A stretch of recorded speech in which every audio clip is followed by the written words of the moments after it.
Morning, members of the media. Welcome to the MSJ office here on Lord Street in San Fernando.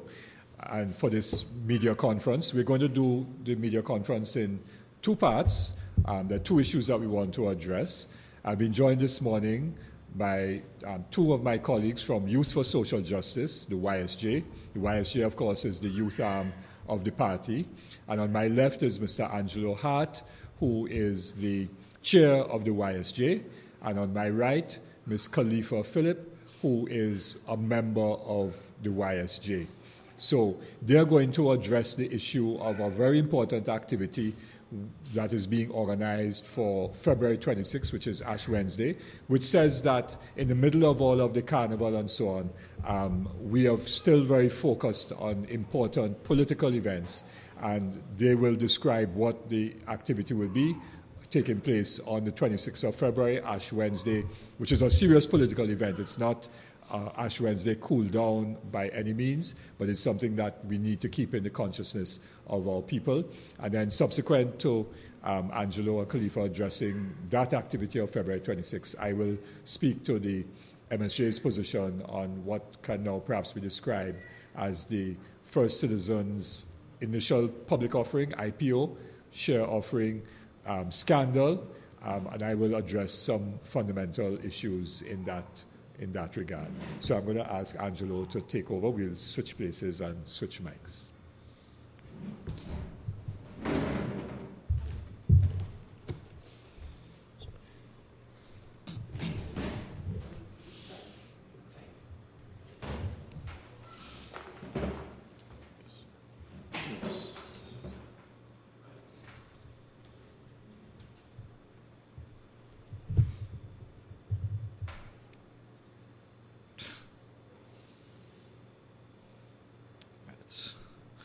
All right, morning, everybody. Sorry.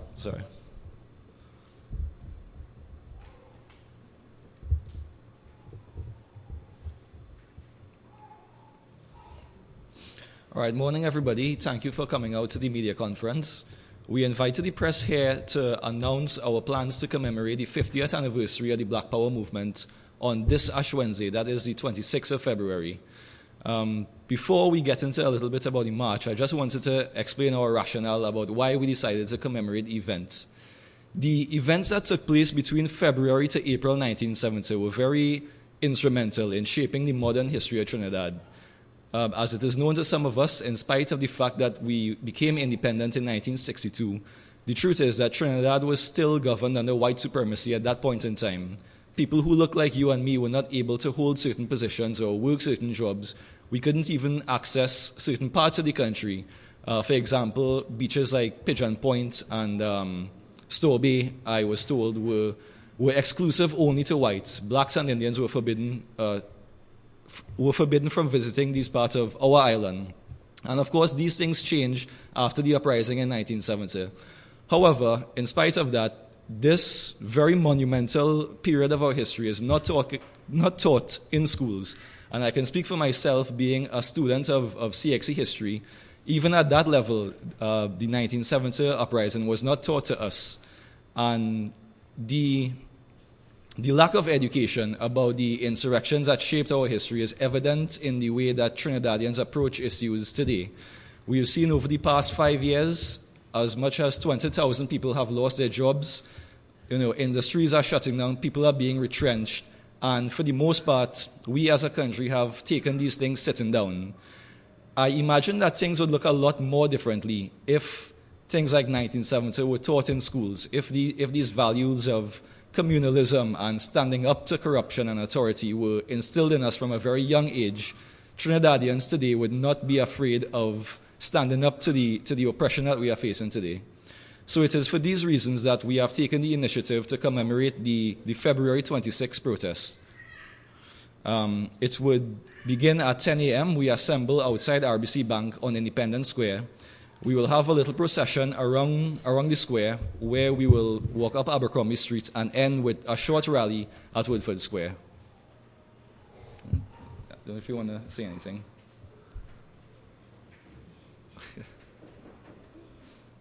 Any questions?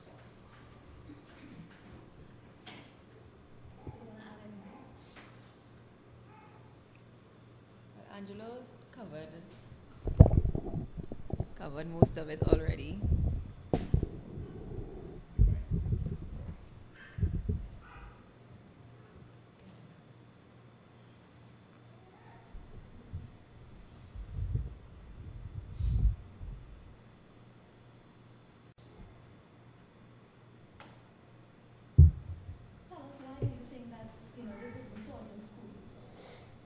I can't say why. Like Angelo, I did Caribbean history at CXC level. It was not talked about. What I know about this is what my father passed on to me, because he was very involved in the NJAC movement, and NJAC was an important part of the 1970 uprising.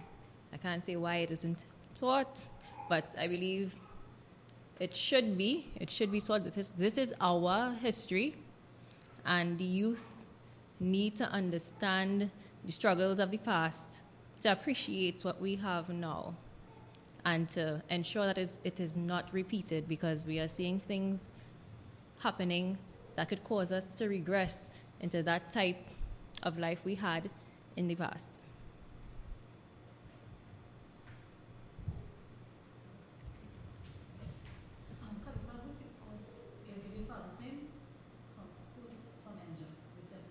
He was just a member of NJAC. Is anyone who Not known. I mean, you would have gotten all your education on this. You would have gotten all He your was being on this.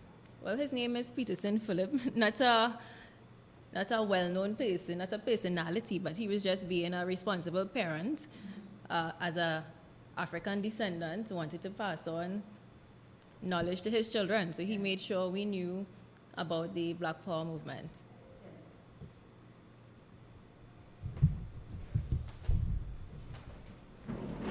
Okay, so first let me congratulate the Youth for Social Justice for taking the initiative to organize this demonstration on the 26th of February.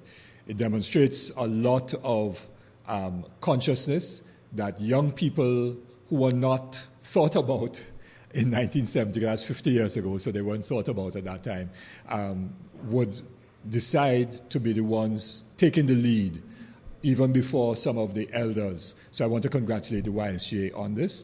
I also want to say that they have reached out to many people and organizations to be part of the 26th of February, including many of those who were there 50 years ago. So the Emancipation Support Committee, Brother Kafra Kambon, Sister Zakia, who is taking over the leadership on the 26th of February, I think it is, actually, of the Emancipation Support, and others are supportive and involved, and they've reached out to NGOs, to people involved in drama and the arts and culture and so on. Let me also congratulate those cultural artists and activists who on their own are using the carnival space to bring alive the 1970 experience. Three Canal, their show, is called, I think, Revolution Time, and going back to 1970. And Robert Young with the cloth and vulgar fractions, he's organizing a mass called 7050, a play on 1970 and 50 years afterwards. And others who are doing work, Zeno Constance, who is reviving one of his important plays, March to Caroni, and going to be taking it out to schools, Royal Gibbons, the Lloyd Bess Institute. Many people are doing things to keep alive the 1970 revolution, and we are very happy that this kickoff of all of these activities, the start off of all of these commemorations, has been initiated by the Youth for Social Justice and will take place on the morning of February 26th. So we have to, in this time, carve out this space, even though it is carnival. Moving along now to the issue of First Citizens, we would have seen a couple of weeks ago the Securities and Exchange Commission issuing public statements informing the country that significant fines had been imposed on Mr. Philip Rahman, Mr. Imtiaz Rahman, Boss Security, and also Mr. Subhash Ramkilawan, who is the head of Boss Security, for actions that had taken place in the initial public offering, popularly known as an IPO, of shares of First Citizens Bank, which occurred in August of 2013. Now, in early 2014, the media broke the story that Mr. Philip Rahman, then an executive manager of First Citizens, he was head of risk, I think it was able to acquire, as an employee of the bank, some 650,000 shares of First Citizens when the limit for employees had been set at 5,000 shares. Now, there was a pool of shares available to employees, and the pool was not fully subscribed on the last day of the IPO. What then happened was that senior people then took advantage of the fact that there was a large amount of remaining shares, and Mr. Rahman was one, and so he purchased some 650,000 shares. He then sold in January of 2014 634,588 shares, and he got $26.7 million for the sale of those shares, which he had bought at a price of $14.5 million because employees were given a special share price, $22 a share, when everybody else had to pay more. And he therefore made a profit of $12.2 million. And then in December of 2013, he also got dividends totaling $718,000. So he profited both by the sale of shares and by dividends. Now, the thing is that he sold those shares not on the open market, but he sold those shares to his cousin, to his mother, and to companies owned by his family members. And therefore, it was really a himself-to-himself sale. Boss Securities was deeply involved in this because Boss Securities, first of all, provided financing to Mr. Philip Rahman to be able to acquire the shares in the first place in 2013.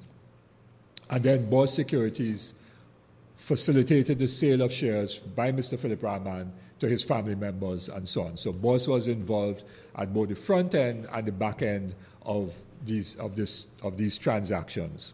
And given all of that, fines were imposed by the SEC in 2020, some 6 years after the sale took place, because the sale took by Mr. Rahman to his family and his family's company took place in January 2014. So exactly 6 years afterwards, fines were imposed. And the fines totaled somewhat over $2 million, but Mr. Rahman was fined $750,000, his cousin $750,000. But he himself made a profit of $12.2 million. So it was, in the end, a highly profitable transaction for him, because even out of the fines that had to be paid, he still would have made a huge profit. We are saying that that was not good enough, that was not satisfactory, and that the shares, all 634,588 shares that Mr. Rahman sold to his family members or the companies owned by his family, those shares ought to be forfeited by the Rahmans, and the shares put into the market for purchase by unit trust, the NIB, pension funds, credit unions, so that those shares will go back, in a sense, to broad-based ownership.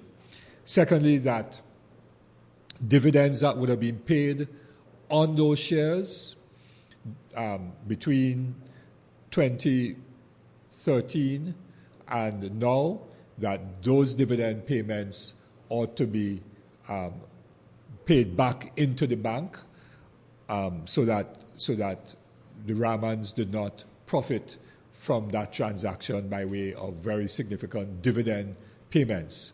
And thirdly, we are saying that there had been an indication by the Minister of Finance at the time, Mr. Larry Hawaii, who himself was a former CEO of First Citizens, but he was then the Minister of Finance. In an article published on the 30th of March in The Guardian, Mr. Hawaii said that the preliminary audit report done by Price Waterhouse into this whole transaction, and I'm quoting from The Guardian now, was in the possession of Attorney General Anand Ramlogan, who said that it was important that the attorneys look at it with a view to determining what could be released without compromising the DPP's role. In other words, suggesting that there could have been a criminal investigation. In an Express report, I think this was an Express report, Mr. Hawaii said that, I'm going to find it so I could quote it accurately. Right, this report was done, Asha Javid, on the 30th of March, 2014. She then reported in the Express that Mr. Hawaii said that, and I want to quote it accurately, that the matter could be a criminal matter. Yes? He said that this could be a criminal matter. And so clearly it was being considered.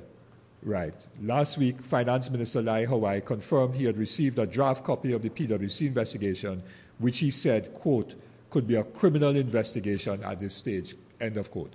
So we are asking now, why was there no criminal investigation? And we're asking this of the Commissioner of Police and the DPP.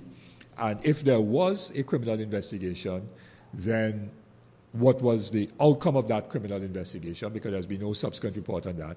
And thirdly, if there was no criminal investigation, we are calling for one to be carried out. We don't know whether any laws were in fact broken, so we are not ascribing any criminal guilt to anyone, but we are simply saying on the basis of what the Minister of Finance himself said in 2014 at the time, that it could be a criminal investigation and that they didn't want to compromise the role of the DPP. We are saying if there was no such investigation, we are calling for that to be done, or for a clear statement to be made by the police or the DPP that what took place did not breach any laws. We are also suggesting that, saying that unregulated or under-regulated capital, not only in Trinidad and Tobago, but the world over, facilitates greed. And we see this in the United States. People get charged and so on in the US for engaging in insider trading and all of that. There are famous movies, Wall Street and so on, and many others that depict what takes place when greed takes hold. So unregulated and under-regulated capital facilitates greed. And where there is opportunity and greed, you then get corruption. And this is one of the lessons of this whole First Citizens IPO. I myself, personally, long before the IPO, when Mr. Hawaii was the CEO of First Citizens, I met with him, he asked to meet with me, and I gave him advice and said that the IPO should not be one where shares could be sold on the secondary market, that shares should be then allocated only to unit trust, NIB, the pension funds, credit unions, and so on, institutional investors, so that they would be able to get a rate of return on the monies which they hold in trust for people, and the bank would be able to expand its capital base for whatever projects that it had in mind. When Mr. Hawaii became Minister of Finance, I repeated that advice, that there should be no secondary market, because this is what takes place when you create a secondary market. People then sell shares, you get speculation, you get greed, and in this case, corruption. So that was bad, and certainly an MSJ government would not have had an IPO which would have led to this kind of greed being facilitated and possible corruption taking place. We are also calling out Nairi Alfonso, who was the then chair of First Citizens, who went to great lengths to defend initially in the transaction. She made statements to the effect that and I'm going to quote from a press report, Mrs. Alfonso said, "This is a political storm in a teacup." This is a report dated the 14th of February 2014 in the media. "This is a political storm in a teacup." And Ms. Alfonso, who is a practicing attorney, said she was confident there were no breaches of regulations, policies, or procedures in the senior executive's purchase of the shares worth $14.5 million. She said, quote, "I am so confident that I'm willing to take a deep dive into the process. The bank has nothing to hide in terms of how this process was run. I will stake my confidence in the way the bank ran the process, which was transparent, fair, and unassailable, and so on and so on. It does not breach any stock exchange regulations, it does not breach any internal policies or procedures, does not breach any regulations of the Securities and Exchange Commission. It is from these factors that I draw the conclusion, and I'm of the view that it is a perfectly legitimate transaction." That is Mrs. Nairi Alfonso. Well, quite clearly, regulations were breached. If they were not breached, then the SEC could not impose fines. We are saying that Mrs. Alfonso is not a fit and proper person to hold any public office in Trinidad and Tobago henceforth, nor should we accept her advice or word or judgment on any matters pertaining to corporate governance, whether it is at the port or in the banking sector or anywhere else in Trinidad and Tobago. So that's the end of what I wanted to say. Yeah?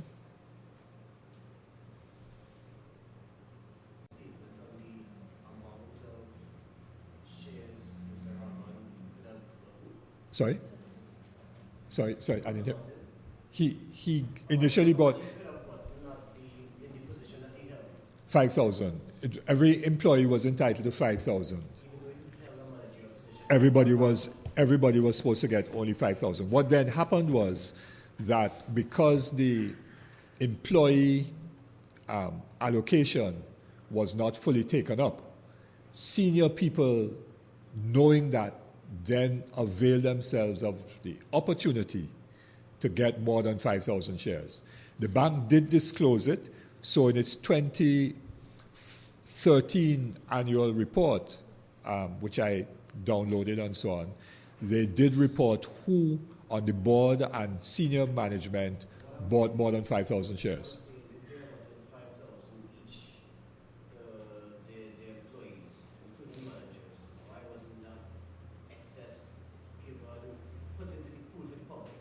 That you would have to ask Mrs. Alfonso and the board. She chaired the board, and you will have to ask the Minister of Finance, then Mr. Hawaii. They were the ones. This is what I'm saying, that when you have an unregulated or underregulated system, which is what we have, and that facilitates greed, when you have the opportunity, and they saw an opportunity to buy more, so that door was not closed by saying that absolutely nobody could get more than 5,000 shares, and that any remaining shares would be put into the open market or sold otherwise. That was not done, which is what should have been done, right? Do we have any laws governing insider trading? Yes, there are. Like that was cleared up insider trading. That, and which is why we suspect the fines. But see, we are not privy to all that the SEC did.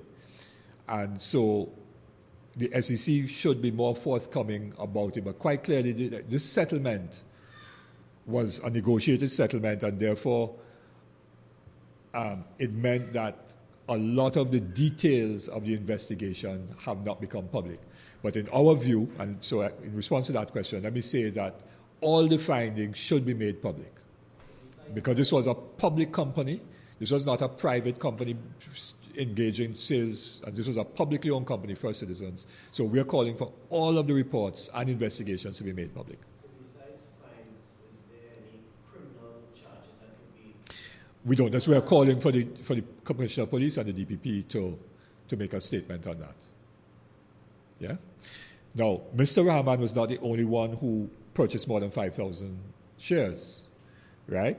So Mr. Larry Nath, the then CEO, purchased 215,000 shares in his own name and 12,000 shares in a related party's name, maybe some family, right?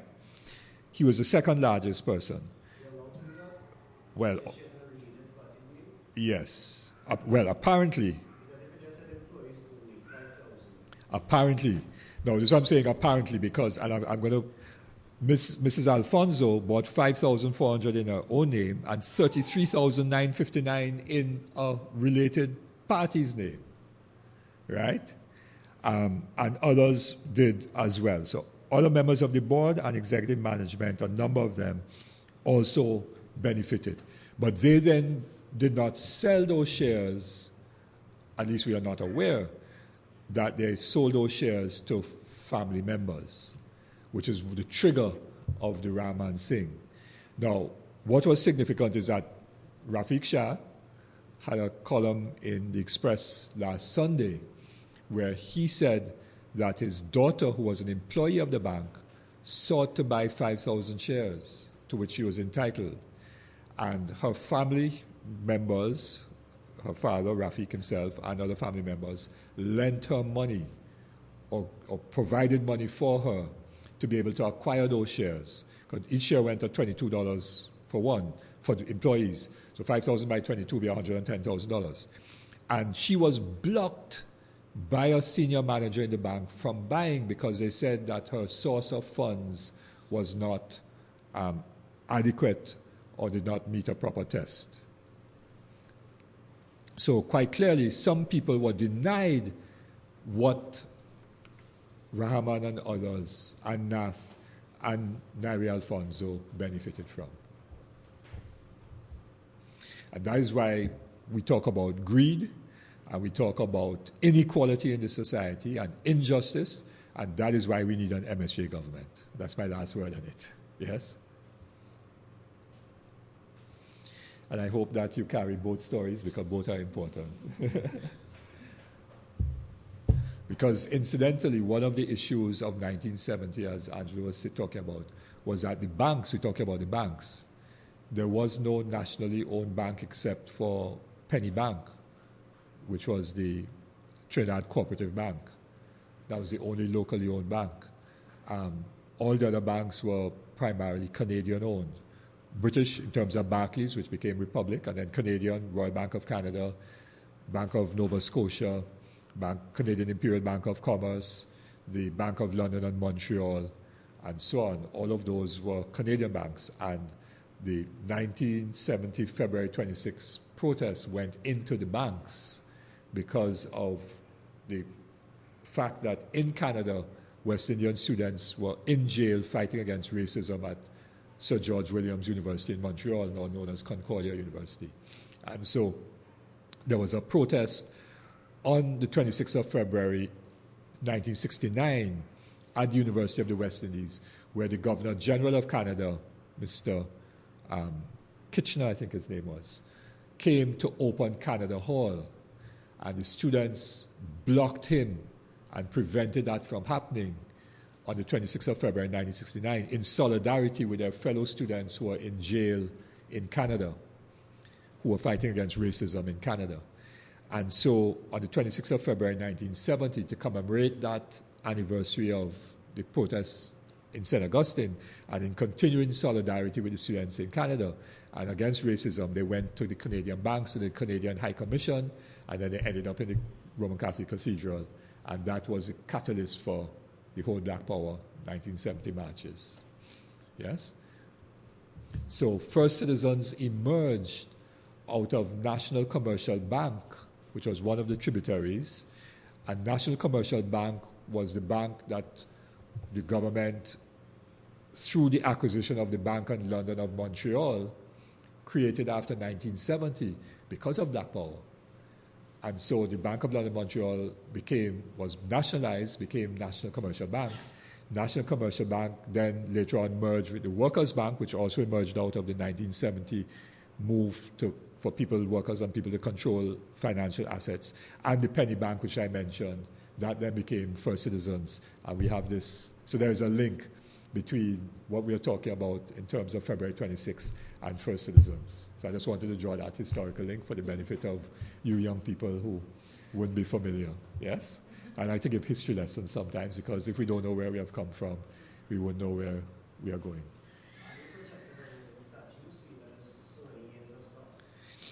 That I cannot say. And a criminal lawyer will have to say. And therefore, we are calling on the police and the DPP to make a statement on this. I know that under Section 34, had it passed, that would have protected them, because white-collar crime was not covered by Section 34. The Clause 6 did not include white-collar crime and serious fraud. And therefore, any crime that had been committed prior to a certain date, but of course that law was repealed. Yeah, so it may very well still be covered, Christian, but I can't say definitively. Yeah. Thank you very much.